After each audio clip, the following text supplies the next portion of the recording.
À Sainte-Anne-des-Monts, le manque de contrats du ministère des Transports pour réparer les routes pourrait avoir des conséquences majeures pour les petites entreprises de camionnage. Pourtant, la ville en a bien besoin.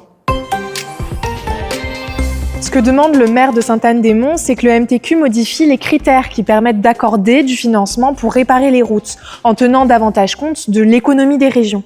Par exemple, en Haute-Gaspésie, certaines entreprises s'exilent pour obtenir des contrats parce qu'il n'y en a pas assez dans le secteur. En conséquence, il y a presque plus d'entrepreneurs pour réaliser les contrats offerts par la ville. Les décisions, des fois, c'est des chiffres, des budgets, etc.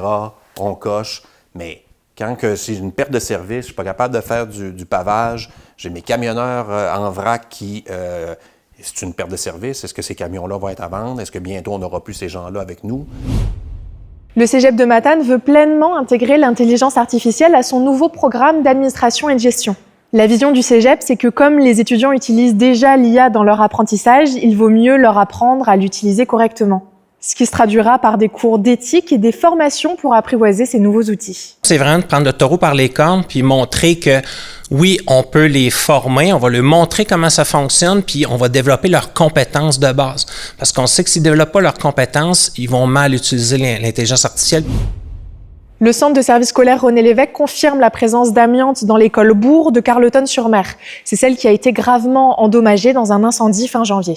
La direction du centre de service scolaire compte toujours procéder à des rénovations dans le bâtiment, mais la présence d'amiante risque de compliquer les travaux, afin d'assurer la sécurité des travailleurs.